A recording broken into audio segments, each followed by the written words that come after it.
you meet people who made it and you're like, so what did you do in those hard times? And they're like, well, started from the bottom, but we made it. And it's like, okay, no, I see you made it. What did you do in the process of making it when you weren't making it? And it's like, you're not really getting a real answer. And for me, I'm just like, yo, I'm not ashamed of my story. The Profile.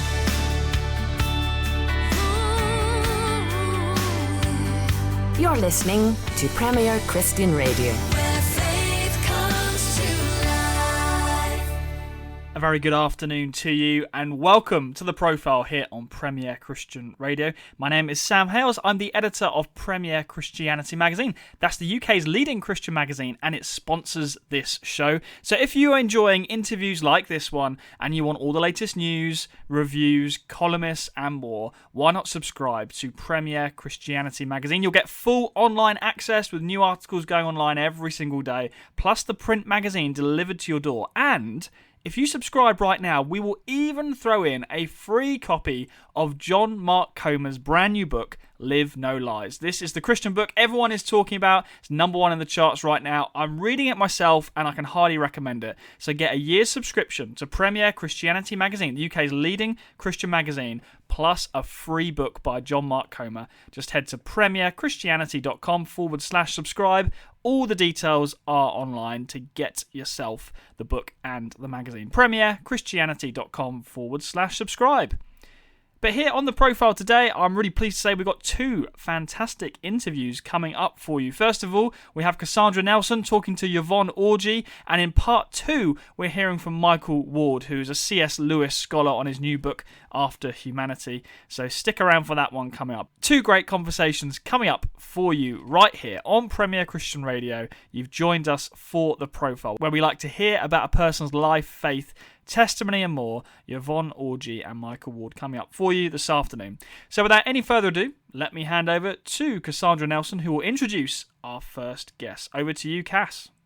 I am very excited about this interview. I can't even put it into words, man. You are here with me, Cassandra Maria, and joining me is a Nigerian-American stand-up comic and actress, best known for playing the role of Molly on Issa Rae's hit TV series Insecure. She is half of the hosting team of the amazing Jesus and Jollof podcast. She's Emmy Award nominated, NAACP Image Award nominated, and now she's an author. It is, of course, the amazing Yvonne Orji. Hello.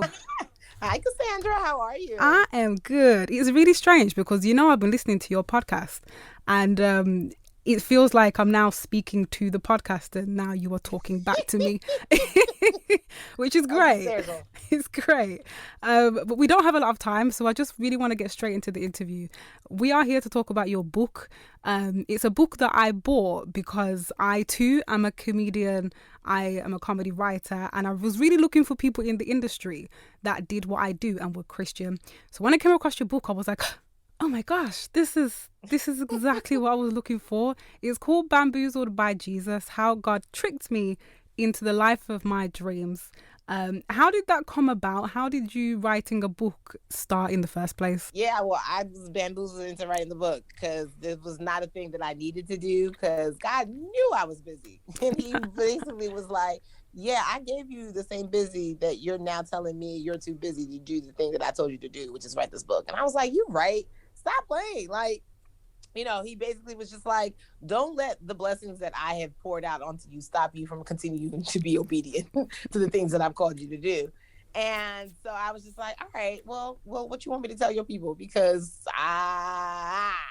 and he was just like, tell them what happened to you. Tell them your journey. And it was it's like, you don't have to like search or reach. Because I think for me, I was like, well, have I done enough to warrant a book right now at this stage? And I think the reason why I wrote it was I've actually ended one chapter of my life, and I think so many people write a book at the end, when they've done everything, and it's just like, they maybe highlight the big things. And I was like, I'm highlighting the like not sexy things. I'm highlighting the things that were hard, the inception story, the come up story. So it's just like, and I'm kind of in real time in it with you guys and also like just leaving it. So it's still fresh. So it's not like well, here is Yvonne at 88, remembering a time when, no, it's like, y'all, this just happened to me. And I'm still low key, like, giddy and excited at the, and grateful at the awe of God and what he's doing. Yeah. Let me tell you all about it. We get to see the progression with you.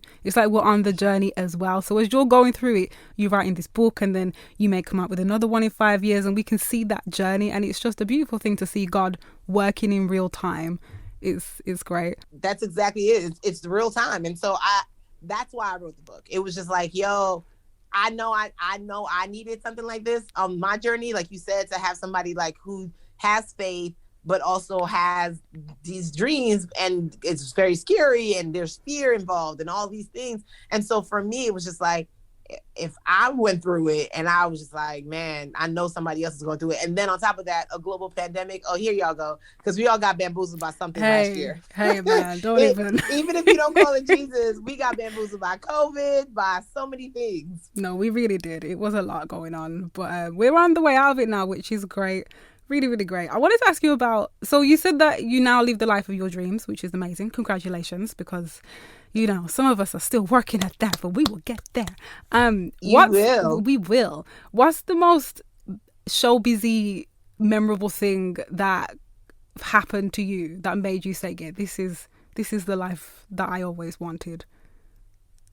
Oh, man. I mean, I think just being able to do things like bring my whole family to Dubai, for a vacation, and just be like, yo, for my mom's birthday. And it's like, oh my gosh, like, yeah, this is great. Like I made it. Like I dreamt, like I couldn't send my mom Mother's Day cards because I was so poor.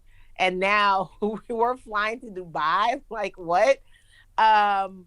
Then like, Kelly Rowland invited me to her and Beyonce's Halloween party one year, and I'm like, am I dancing next to Beyonce, Jay-Z? Like, what in the heck? Wow. What is this world? What is this life? And it's just like, wow, okay. And just like, you never even know who is receiving your art in any way, and you're just like, wow, it extends so far. Going to the White House right before the Obamas left and like meeting Barack Obama and him saying like, oh, I love the show, and it's just like, me and Issa were like, he loves the show, and so it is those moments where you pinch yourself like, my God, this is it. Like we're doing something that like affects culture and we're part of the culture. Like, wow. Okay. Crazy. Yeah, no, you really are part of the culture. That's amazing, though. Just dancing next to Beyonce and Kelly. Child. One day, man. One day. But we were talking about the show. So, yes, the show is what kind of propelled everything. It is, of course, Insecure. You play Molly. It's a really great role to play, really positive for young black women in particular.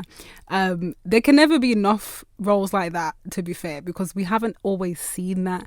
And we know that for young black women, we need to see that on the screen. That representation is very important. Why do you think Molly resonated with so many people? And do you see any similarities between yourself and her?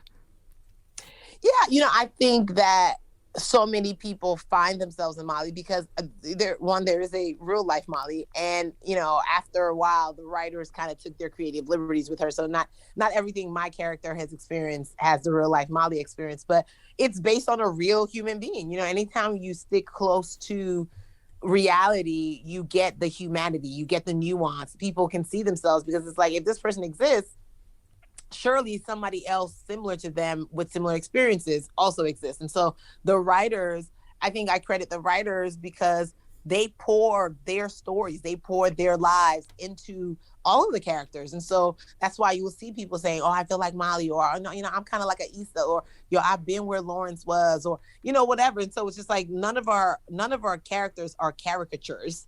They're real people. And so it's like, you love to love them or love to hate them because you recognize, either favorable things about yourself in them, or things that you loathe about yourself or people that in them. And so that's why you have such a visceral, real reaction to these characters. And when you see them going through things on the show as well, you can then relate to that and say, okay, maybe I can handle that like that. It's been a great show to watch. Everyone has insecurities. How do you work through your insecurities? How do you try to overcome them when they do crop up? Sometimes I lean into it. I think sometimes a lot of people feel like they have to overcome. It's like, hey, listen, I'm not great at this. I can say I'm not great at this, but we're gonna figure it out. And I think just giving yourself the honesty of just being like, hey, there is something that you're not good at. That's okay. You're not going to be great at everything, but there are a lot of things that I am good at. So it's like, rather than focusing on like the thing I'm insecure about or not good at, I focus on like, okay, but I'm good at this other stuff. I'm good at this other stuff. And I think too, is just reminding yourself in those moments of insecurity, just like, hey, listen, we've been here. You go through the same cycle. Anytime this comes up, it ain't taking you out, girl. What is true and what is feelings of fear. And I think reminding yourself of in those moments where you need to show up, right? I think it's the level of vulnerability you have with yourself and that you have with others. You set the tone. You know what I'm saying? So when you get up, like when I get on stage, before I get on stage, I'm always like, oh, I don't want to do it. I'm nervous. Will they laugh? Is this going to be funny? Like, what if I forget my jokes? What if one doesn't land? It's like, hey, every shot that Michael Jordan threw up did not go in. Enough did. And that's what most people remember. Yeah, man, I love that. Enough did. And so it's just like, throw up enough shots that'll go in. And don't focus on the ones that didn't. The ones that didn't let you know, like, okay, well, here's where I can strengthen myself, or here's where I can give myself grace. And so I think when you handle yourself with care, like a fragile package, you realize it's not the end of the world. It's okay. It's okay. By the grace of God, I'll have an opportunity to do it again, and I'll do it better. Yeah, man, definitely. And I think everybody on their job has really freaking amazing days, and sometimes on their job they have really freaking bad days, and that doesn't take away from the celebrities. It's like, hey, some days we're going to be great, and some days we're going to be like, I could have been better, and I'll try again. Yeah, I think that's the great way to go about it. Could be better. It's okay. It's not the end of the world. You're still here and you can still keep going with it. You mentioned being vulnerable as well. So you share a lot about your personal life, obviously in the book and online, which we really love because we love to just see what's going on in, your world. Was that an intentional choice? Well, it's kind of the same way I am in life is the same way I am in the book. It's like, so many celebrities probably would shy away from being like, we don't want to talk about when we were poor. It's like, no. I hate that because when you meet people who made it and you're like, so what did you do in those hard times? And they're like, well, started from the bottom, but we made it. And it's like, okay, no, I see you made it. What did you do in the process of making it when you weren't making it? And it's like, you're not really getting a real answer. And for me, I'm just like, yo, I'm not ashamed of my story. I'm not ashamed. Like, it's like, I'm not ashamed of the gangstar and the hard because they worked together to create the me that you see. So if you love me, the me that you're seeing and interacting with now, then you got to know where she came from. And so that my vulnerability has always kind of been there to just be like, yo, I'm not like, it is what it is. Like, this is who I am. Like, I used to be a people pleaser. And so for a long time, like, my vulnerability was like, only show them the good parts. Only show them the good parts. Like, don't let the bad stuff come out because then, like, they will judge you. Because I was bullied and I was judged for half of my life. And so it's like, well, if we can just avoid that. And you grow up and you realize, like, no one's perfect. And so you're chasing this thing that doesn't exist because at some point you're going to do something wrong or you're not going to be in the best light, and like that still doesn't end your life. That still doesn't make you less than worthy. And so my vulnerability in sharing like my excitement or like, oh my God, I'm nervous, it's like that just makes me real and human. And that doesn't mean that like y'all are gonna get like a front row seat to every aspect of my life, but it's just like, in this season I'm open. Yeah, I love that. I think, like you said, in this season, and you can switch that off whenever you want to switch that off, and it is what it is. You've been vulnerable and open about your relationships as well, and there's been a conversation in the media for a while. How do you feel about that? Is that something that you are going to continue to do moving forward and being open with it, or you just want to shut that off? I think it depends. I think it's like a case-by-case scenario. I think everybody makes a choice for themselves. You have the the Uzo Adubas who were married for a whole year and then they come out and it's like, well, that's awesome. Because and I get that because it's just like, you want to keep something for you and enjoy it because once it's out in the world, it almost doesn't belong to you anymore. And so you keep, keeping something sacred and then sharing it on your own terms. It's like amazing. And then you have people who are like, every step of the way, I'm going to show you like when we're dating, when we're engaged, and it's just like, I think it depends on the two people and what both people are comfortable with. I have shared relationships in the past, and they haven't worked out. I'm not like, I'll never do that again. I don't know. I don't know. Like I may not. It just depends on where I am in that season. So one thing that you've been really vulnerable with is your celibacy journey, and you've been really open about it. You've put it all out there, and I have a few things to ask, primarily for our women listeners and our women readers who may find themselves in this predicament. So you meet somebody, or even men, to be fair, this happens to men as well. But you meet somebody, you share this part of your journey with them, and you let them know that you are celibate. But then a few months down the line, they are like, oh wait, they were really serious, and they start to apply that pressure and they start to get a bit agitated because they didn't think you were actually that serious about it. How do you navigate those types of situations and the celibacy journey in general when you are dating? I'm the kind of person that like, it is what it is and I don't add any extra sauce on it. So I don't go into relationships thinking like, oh my God, this is like the most special thing about me and like, da da da. Like I'm just kind of like the same way people know I'm Nigerian. It's like, well, they know that this is a thing. And in my relationships, everyone doesn't know, and I'm very open when I bring it up too, because it's not the first thing I bring up. It's not like, oh, this dinner was great. By the way, you're not going to get none tonight, because I feel like that's kind of disrespectful, especially like if the guy wasn't even thinking about it. It's like, what the hell? Like I wasn't even thinking about that. And so it's like, I can't make assumptions of like, I know this what every man want. No, it's because there's some guys who are also on their journey who are like, yeah, I'm kind of fasting from sex right now. So this is actually great. Like I've talked to guy friends who are like, man, it's hard, but like, I haven't had sex in 6 months just because I'm really trying to stay focused. And they're not necessarily saying that they're going to do that for the rest, until they get married, but it's just like, that's the season they're in now. And so you'll be surprised how many guys are actually on their journey in their own way. And so, because I meet a lot of women who are kind of like, well, I mean, I know I want to wait, but like, I feel like, the guy that I really like won't wait. And so then what do I do? And it's just like, whoa.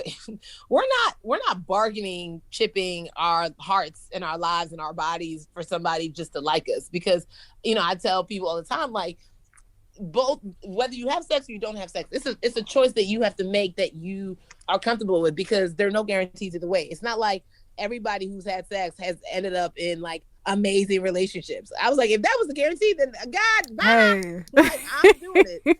And on the flip side, it's not like everybody who's waited has had amazing marriages, right? So it's more than just the sex. It's, for me, I'm just like, who are you as a person? Are you in therapy? Are you, what's your character like? Like, I'm not just smashing you. Like, I'm like, yo, I'm investing in all of you to see if like you're even a suitable partner. And so, yeah, if a guy wants to do the bait and switch, for me, I'm just like, yo, fam, you knew what it was from jump. So like, you being angry or you being like, it's not going to change my mind. Like, this is not up for negotiation.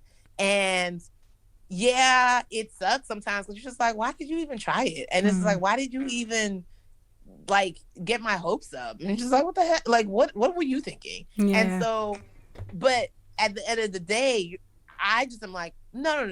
It wasn't, the onus wasn't on me to give it up.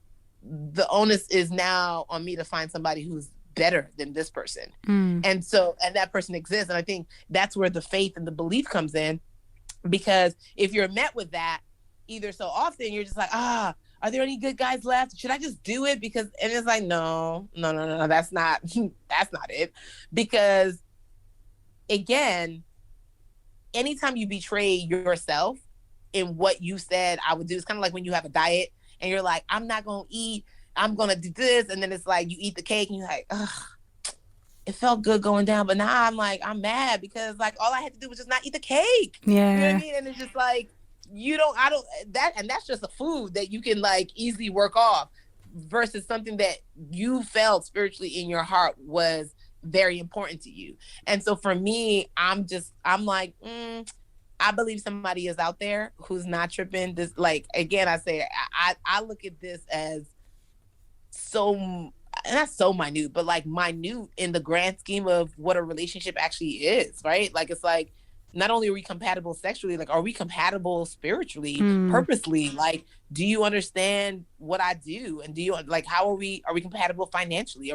There's so many versions of compatibility. 100%. I do want to bring it back to the book and the title of the book as well. So when I first saw that, I thought it was the most amazing thing because you included the word Jesus. And usually when we're writing Christian books and when we see them or TV shows, people aren't so bold to say Jesus because Jesus is very connected to Christianity. So people will say the universe or God or something that's a little bit more, marketable. What was was you always very set on that? And did anyone try to steal you away from having Jesus in the title? Absolutely. To both questions. That was the title that was given to me. That was the only title that I was like, and it came to me. And as a comedian, I laughed at the title. I was like, I get it. And I think it's funny. And to your point, yeah, I was like, this is not the universe. This not, you know what I'm saying? And I had, different publishers say like, what do you think about a title change? And I'm like, no, the title is the title. Yeah, well, so many people believe in God, but everybody doesn't believe in Jesus. It's so specific. And I was like, yeah, no, that's the title. And I don't know if it hurt me or if it didn't, but it is what it is. It's my assignment. And, it's interesting because I don't think I factored in that, like, I was so focused on the Jesus part. And I think people in the church were focused on the bamboozle part because they were upset because they were like, "Well, Jesus doesn't bamboozle people." I'm like, what the heck? What? Or people like, God doesn't trick anybody. He's a loving God. And I was like, oh, okay. These are the people who are just so focused on, religion and not really in relationship with God because one, he has a sense of humor. He gave me the title. Two, it's like, yeah, you can call it anything else. God took me through a series of ups and downs. The bamboozlement. You can call it, I had to go through the lily of the valley. Okay, so lily of the valley, you understand, but bamboozled by Jesus, that one. And for me, again, I explained it. It's like this is how I rock with God. Like we have a good thing going on. We have a sense of humor, and so I think the part of the reason why I wrote the book is like, I want people who have even been in church all their lives or who are new to church to have just almost take the like weight of religion off when you encounter the book and just really focus on relationship and really focus on like, okay, well, this is what this looked like for her and this is how she clung to it. Okay, cool. Does that apply to me in my life? And how can I, like, how does that make sense for me? As opposed to like, well, I was always taught that. And it's like, okay, yes, a lot of people are taught a lot of things. And some things are not even doctrine. A lot of people, some things are not even what Jesus said. And so this was just more like, you can have fun with God. You can have fun and faith simultaneously. What piece of advice would you give to your younger self if you was to meet them today? Somebody just told me that this is something someone told them, and I loved it so much, and I'm going to say it here. They said if they could tell their younger self that 70% is okay. And, the Nigerian in me is always like, I must give it 150%. It's like, like the details. And it's like, I rock hard. Like, I'm very specific. I go hard. And I don't think I gave myself a lot of grace or margin of error. It was just like, we have to be the best and it has to be great. No one is focused on all the details like you are. You know what I mean? Maybe a couple people would be like, oh, I noticed that you did this and that. And you're like, oh my God, yeah. And that makes you feel good. But the majority of people are just like, oh, that was cool. And you're like, wait, what? That was cool. I did all of that for it. That was cool. And so it's like, when in Hollywood, it's crazy because I'll literally be on set filming and they're still writing the script or rewriting the script. And you're like, wait. I thought we had to have a fully done script in order to shoot. That's when the 70% is okay. It takes the pressure off because you're just like, wait. Something can still be successful and actually still the ball can get rolling and it's not even done.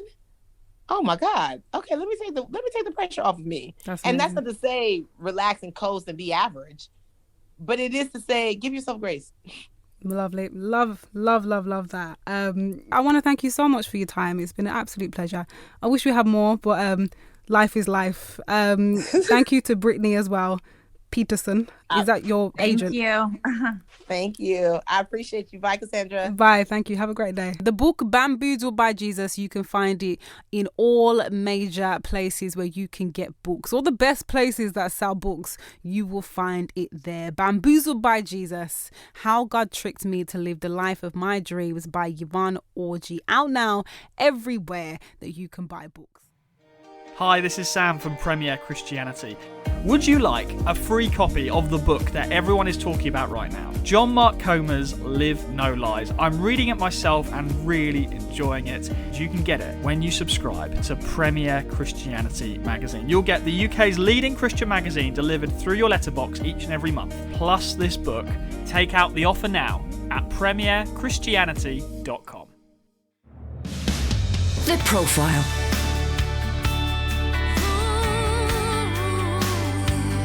You're listening to Premier Christian Radio. Where faith comes to life.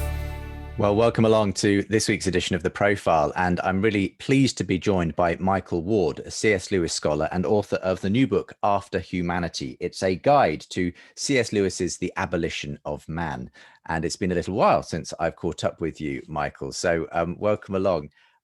It's so good to see you again, Michael. I mean, you like me, I'm sure, have not been able to go very far afield. You're usually dotting all over the place between the US and the UK and so on, but I suspect things have been rather more home-based for the last 18 months or so. Yes, I have been rather confined, cabined, cribbed and confined, as Shakespeare has it, and I would have been to America at least 3 times by now, but they've all been cancelled. It's very annoying, but thank goodness I haven't had the COVID, and right. Very few people I know have had it. So, and if you have to be confined to Oxford, it's not a bad place to be confined, Indeed, and I have a pleasant enough house, so I'm very fortunate. Yeah, absolutely. There's obviously so many Oxford connections with your life. Tell us about how you became the person you are. One of probably the best known C.S. Lewis scholars in the world. I hope I'm not embarrassing you saying that, Michael, but tell us where did your love for C.S. Lewis come from originally? Probably the same place that it comes for most people, in that the Narnia books were read to me by my parents when I was a little boy, and I loved them and read them for myself when I was old enough to do so.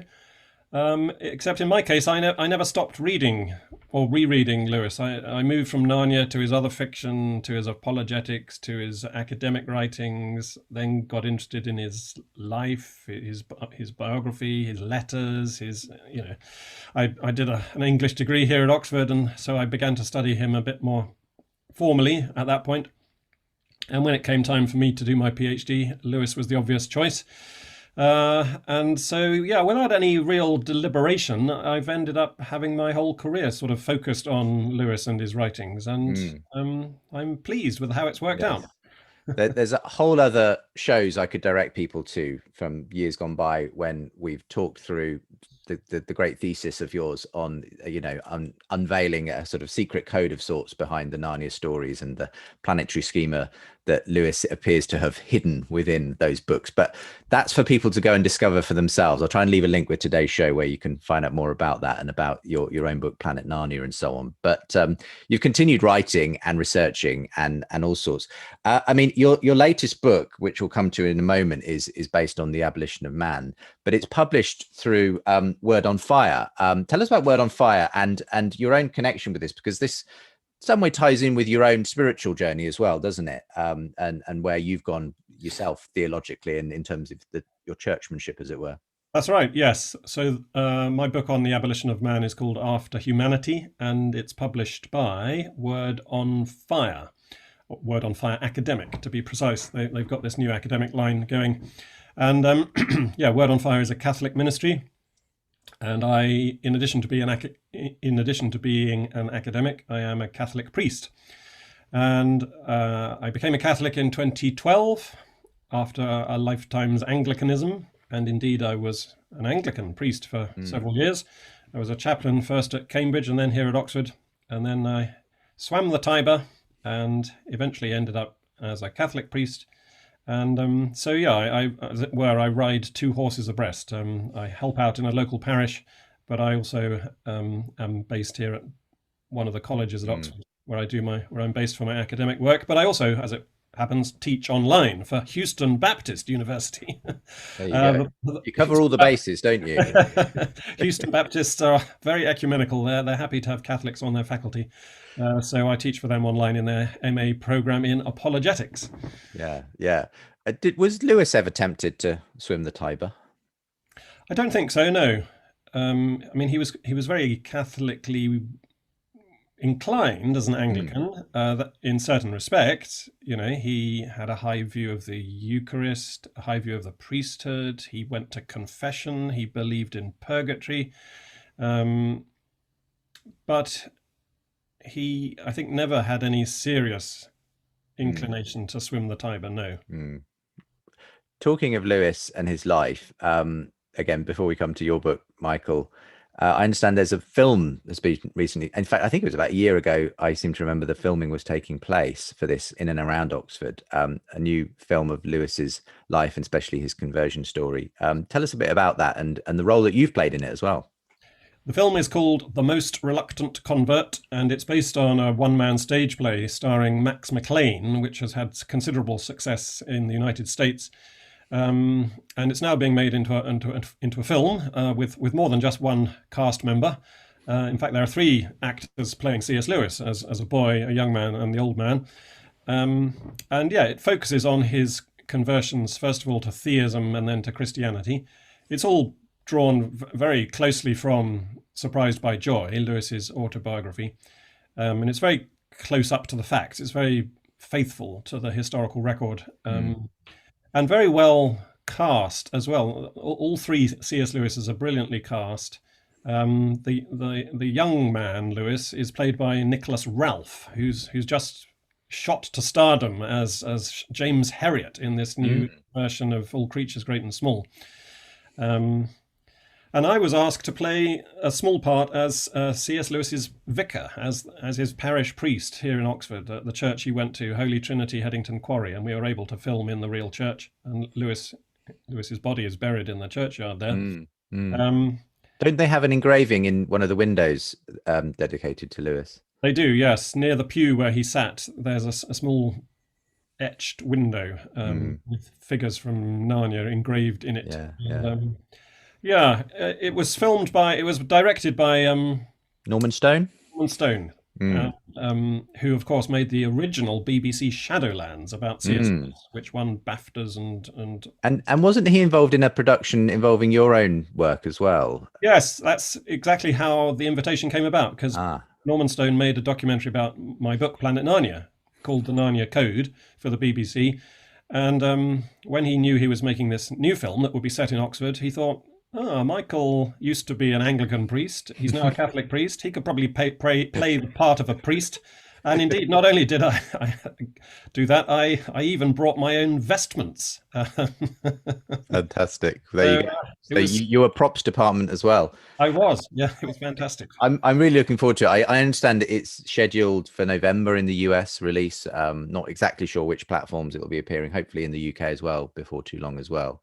But yes, I'm very excited about that. I do know Max a little bit as well, and I know this. I'm sure will be a great, really great to see what has been a fabulous stage play kind of transformed for the screen as well. So I've seen it twice now in previews, and it was shown to cast and crew first, and then there was a private screening here at Magdalen College, Oxford, where a lot of it was filmed. And on both occasions, I liked it. I liked it more even the second time, which is a good sign. Yes. And yeah, I think it's definitely going to be worth seeing, much more so than the recent Tolkien biopic, which I thought was terrible. Right. Yes. Varying quality, aren't they? When it comes to exactly who decides what kind of spin to put on these different biopics. But my one small C.S. Lewis acting claim to fame is that I was the understudy to Douglas Gresham, playing the role of Douglas Gresham in Shadowlands when I was sort of 10 or 11, in a local repertory theatre. So I did play, because we were both young, the two people playing the part, I did about a third of the performances. And and that stayed with me. I think at the time I wasn't in a position to recognize exactly all the thematically what was going on but as an adult and reflecting back, and it has stayed with me, that whole experience of playing that role. Excellent. Have you ever met what I thought was actually a very good stage play? I mean, in some ways I thought the stage play better than the actual film with Anthony Hopkins. Yeah, I agree. I mean, it went through several iterations, first as a TV film, then as a stage play, then as the feature film. And I agree with you that of the three, probably the stage play was the best, not least actually because it's the longest. It has had more time to have developed the theme. But have you ever met the real Douglas Gresham? Well, I have. I've also had the opportunity to interview him at least once. This was going back several years when the Narnia films were being produced by Disney and so on. But yes, so that was a bit weird, meeting the man in the flesh that you've played as a boy on stage. But there you go. Anyway, let's talk about your new project, After Humanity, a guide to C.S. Lewis's The Abolition of Man. So to my shame, even though I count myself a fan of C.S. Lewis, I hadn't up until this year actually read The Abolition of Man. But it's not a long read. It's sort of an extended essay, really, isn't it? But do you want to sort of give a flavour of what it is, sort of where it falls within, C.S. Lewis's canon, as it were, and what someone could expect if they read it for the first time? Yeah, I'm not wholly surprised that it's taken you so long to read it, because it is a relatively little-known work and a relatively difficult work. It's Lewis in philosophical mode. It's based on 3 lectures in philosophy that he gave during the Second World War. And it's not an explicitly Christian apologetic. He's basing his argument purely on philosophy and reason and logic and history, and it doesn't get as far as a belief in God, let alone a belief in the Christian God. All he's trying to do is defend the objectivity of value. That is to say that things have value in and of themselves, regardless of what you and I might prefer to think about them.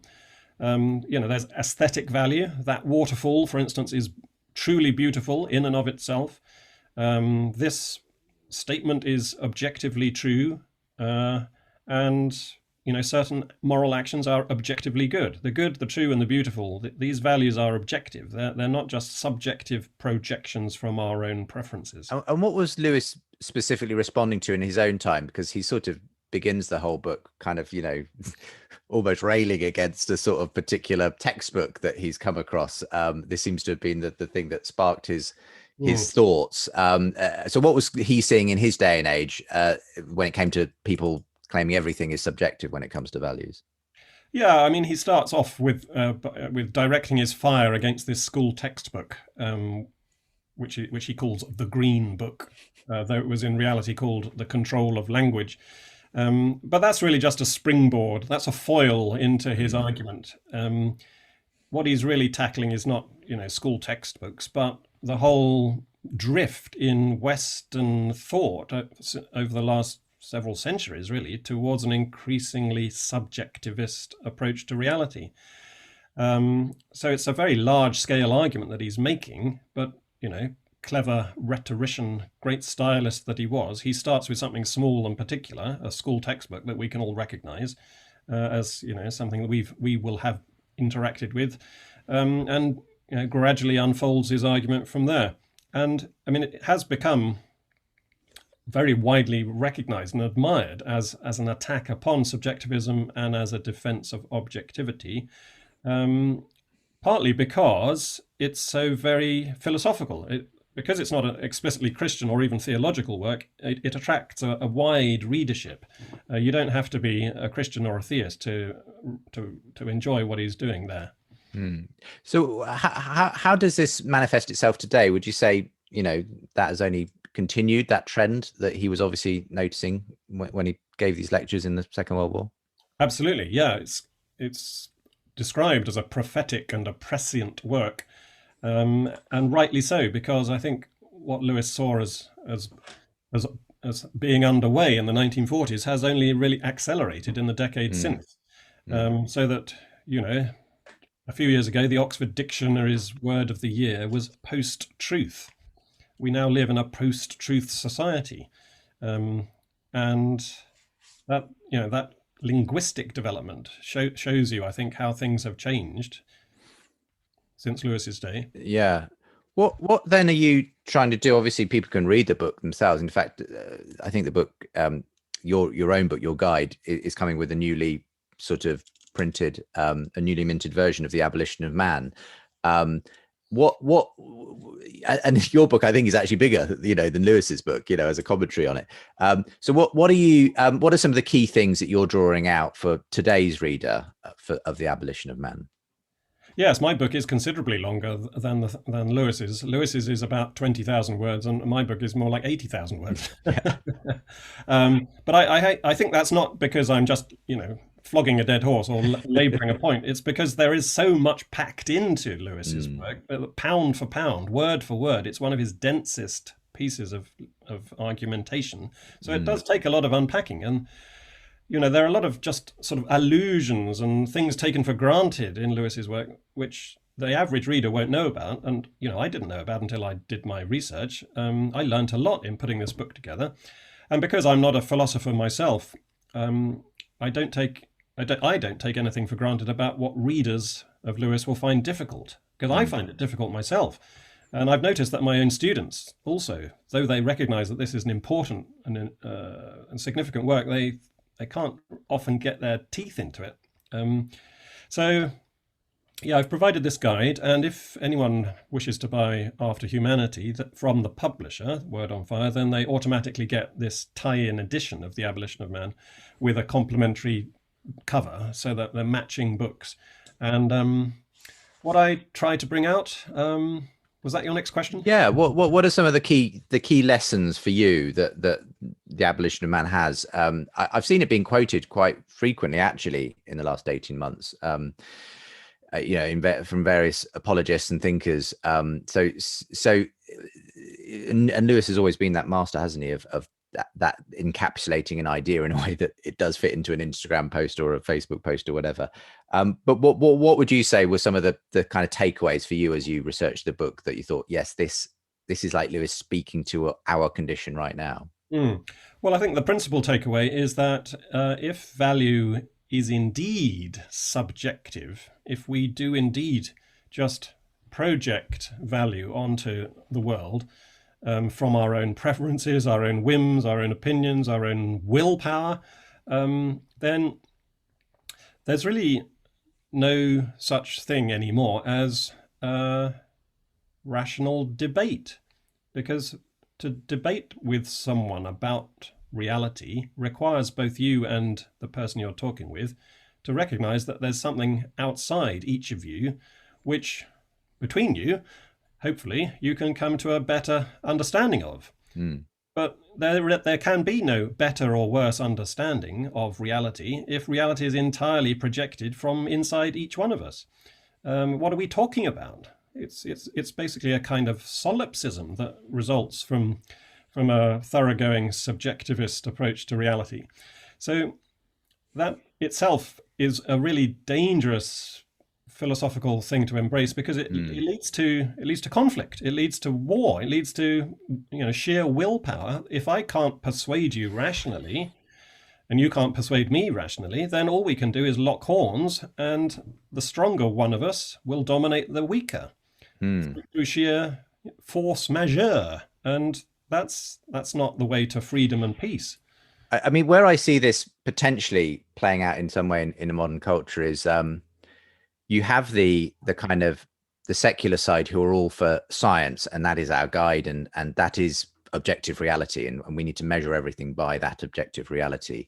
That's their kind of, and then you often find them locking horns with other secular folk who are, you might argue, more subjectivist in their approach and say, no, we impose all our own values, you know, on everything, and we're all a product of our situation and culture. And you know, you see this rolling through, especially in the areas of gender identity and sexuality and so on at the moment, where you can, you know, I'm allowed to label myself, you know, a woman if I feel that I am a woman inside, and I don't care what the biology or the science says about that. You know, that's an internal feeling or whatever.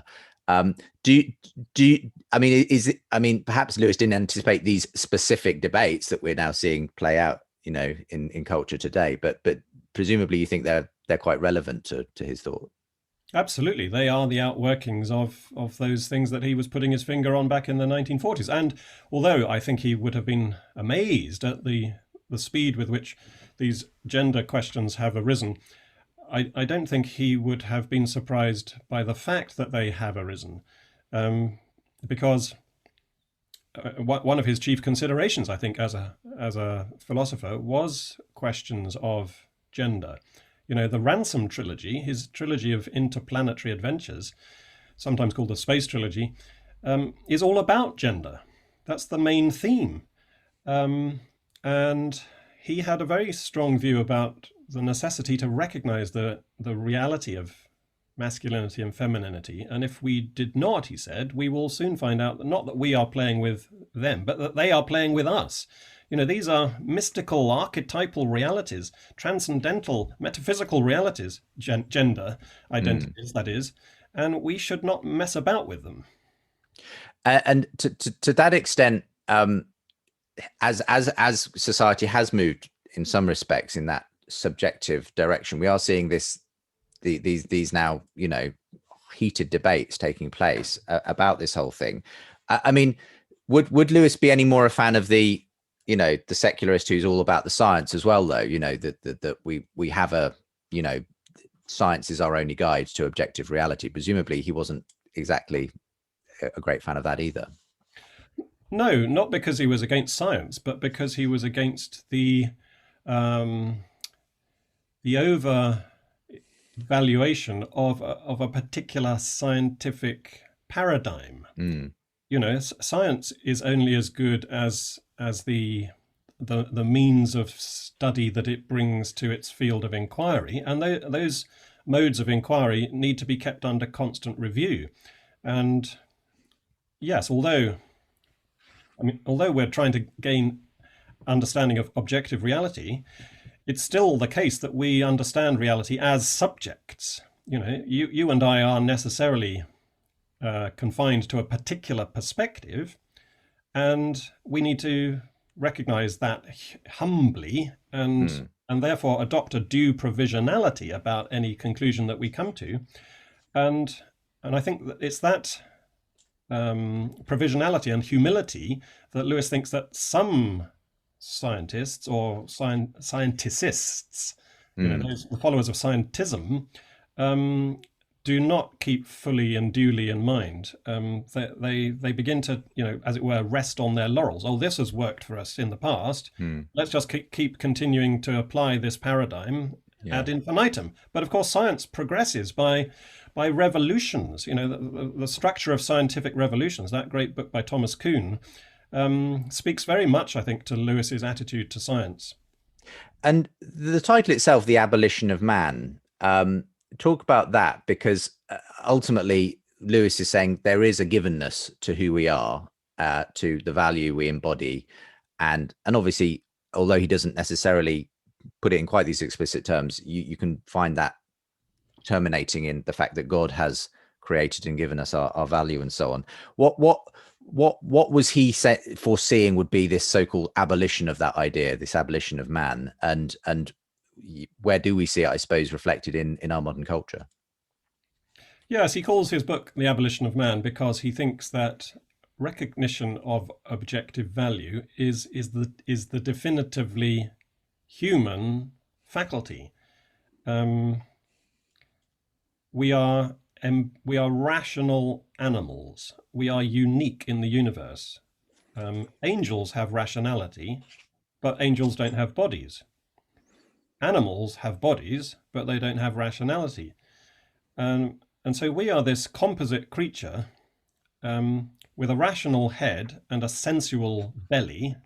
But between the head and the belly, we have this definitively human faculty, which he calls the chest, which is the liaison officer between reason and passion. And it's that chest which links the angel and the animal and gives us the anthropological. And so that's his argument. If we fail to integrate our reasons and our passions, then we either evaporate upwards into false spirituality or descend downwards into bestiality. And either way, our manhood, our humanity is abolished. And in the process, I think his great concern was that if we become so flexible, so moldable, the concept of who we are as humans, it effectively, we hand over power to whoever is the leading power broker. We will be molded by others. If there is no objective standard, it will be whatever culture, society, science, whatever decides we want to be. I think I even seem to remember he sort of, developed this whole thing in his science fiction trilogy, especially in the last book, That Hideous Strength, where he talks about the potential pitfalls of science to decide the future of humanity and what we are going to be and such like. Absolutely, yeah. That hideous strength, he says explicitly, has behind it a serious point that I have tried to make in my Abolition of Man. It is the kind of fictional counterpart to the philosophical argument that he gives in Abolition. And yes, if we go down this path, it all becomes a question of power. Who has power to mold everybody else? And it's not that they are, the conditioners, the innovators are a particularly superior kind of human being. If they have stepped out of the objectivity of value, then they are no more human than the rest of us. So it's not that we underlings are being conditioned by other men. They themselves are being conditioned by their irrational impulses. And so either way, the abolition of man is brought about, either directly or indirectly. And again, Lewis, to some degree, predicting what we are now seeing, I think, in things like the transhumanist sort of movement and that sort of thing, where, there are people who are saying, yeah, we need to sort of transcend the shackles of our physical nature. We can do what we like to our bodies. We can, live forever in some, digital universe or whatever. There's a sense in which, and the question is, what is the results of taking off those limitations in that kind of way? Do you think Lewis would have recognized, what he wrote about, in the 40s and 50s as having a sort of concrete realization today? Absolutely, yes. He uses the word post-human at one point in the book. I think not transhuman. That development hadn't yet sort of raised its head on the horizon. But I think he saw where all this was possibly leading. And it's interesting that you mentioned the idea about living forever in a digital reality, because at the root of all this, as I've been implying, is a desire for power, to recognize the objectivity of value is to recognize that there's something outside our wills that we need to conform ourselves to. We have to, as it were, surrender to reality, not impose ourselves upon reality. And, the absolutely crucial question in this regard is, of course, our own mortality. That we have to recognize that we are mortal. We are going to die. We may not want to, but so what? It's going to happen to us anyway. It's an objective reality. And so it's interesting that in The Abolition of Man, Lewis repeatedly circles back to the question of death for a good cause. Dying for one's country, he says, is the crucial test of the objectivity of value, because when you have to suffer for doing the right thing, it's revealed to you that what you believe is indeed subjective. If it were merely subjective, then you would change it, wouldn't you? So that you didn't have to suffer or die. But when you do suffer and die for a good cause, for the right, that indicates that what you're talking about is genuinely objective, and that's why he repeatedly comes back to this Latin tag, dulce et decorum est pro patria mori. It's sweet and seemly to die for one's country. And sometimes he sneaks in Jesus's words about greater love hath no man than this, that a man lay down his life for his friends. That's the crucial test of the objectivity of value. And indeed, one of the things I try to bring out in my book is that Lewis himself had seen this up close and personal in the First World War. He'd been a soldier in the Great War and very nearly killed. Many of his close friends and comrades were killed. So he'd sort of tested this principle on his own pulse. He had seen men die for their country, and it hadn't shaken his belief in the objectivity of value.